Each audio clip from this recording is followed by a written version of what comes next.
Bad Boys for Life is now in theaters, and this is the third entry in the Bad Boys franchise. The Bad Boys are back. They're back for one last ride. This is a movie that I can't even lie. Based on the trailers, I was not looking forward to it. I didn't like the last two entries in the franchise. I really did not like the second one. First one, it was like, yeah, this is bad, but it's not the worst thing I've ever seen. Bad Boys 2, it's really bad in my opinion. But a lot of people were looking forward to this movie from what I've heard. And I was like, okay, maybe it's just not, meant for me. I know a lot of people where it's like, oh, I just want mindless action. It's like, okay, that's fine. But for me personally, I want more to action movies. So going into this movie, I was skeptical. Coming out of it,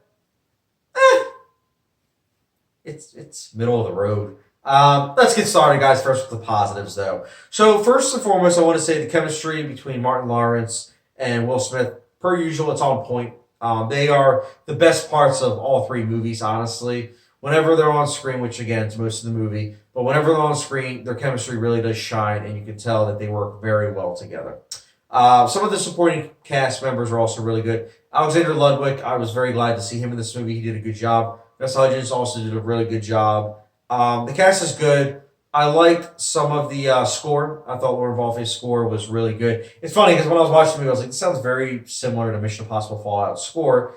And it makes sense as to why, because same composer who did that. This movie also, I'm just going to say it, those are the outright positives. Joe Pantalino, probably butchered his name, but he was good in the movie as well. Some of the humor worked too, and that's what I'm going to get into. There's a lot of mixed things in this movie.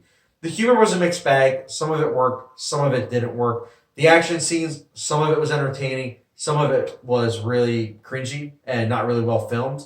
Same with the cinematography. Some shots were really beautiful, other shots, visually ugly, and on top of that, not done in a, well, reasonable directed way.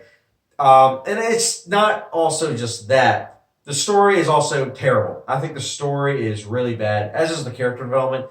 But the character development's more cookie cutter than like outright terrible. But the story, I'm just kind of like, this is really stupid. When it breaks down to it, I hate using the word stupid, but that's the best way to describe the story. And the thing is, it follows those tropes of comedies. This movie follows a lot of cliches of the comedy and action genre. I'm not saying I expected this movie to reinvent the wheel of action movies, but at the same time, I do kind of like it when a film, especially in this genre, utilizes cliches in a way that makes it feel original, or at the same time done in a different way.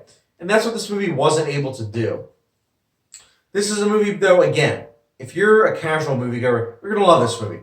That's all there is to it. You're going to love this movie. You're going to sit back. You're going to watch it. You're going to come out of it. Probably say it's the best movie of the year, which it's not saying much because we're 3 weeks into January, but whatever. You're going to enjoy the movie. For more discerning filmgoers, you'll probably think like me, or maybe even a little bit lower, that it's a middle-of-the-road movie. It's a movie that you're not going to remember in a week. It's a movie that, if you've seen the 21 and 22 Jump Street movies, this is a movie that those movies criticize. Those two movies also literally throw out all the cliches of what this movie essentially embraces.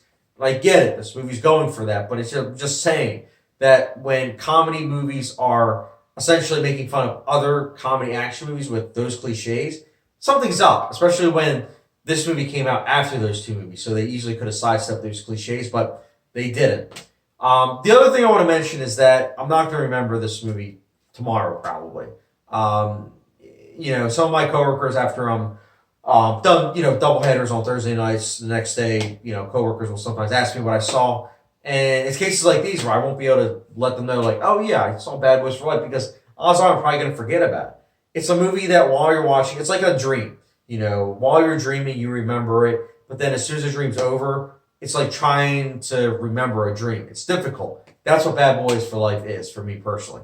It's a movie that ultimately I've seen. I can honestly say that, but I'm not going to remember it in 24 hours. And that's why Bad Boys for Life, I'll be giving it a 2.5 out of 5-star rating. So yeah, no hot toss rating. Again, it's not the worst movie I've seen, but it's also not okay movie to good movie. It's a mixed bag of a movie. There's stuff in it I like. There's other stuff, not so much.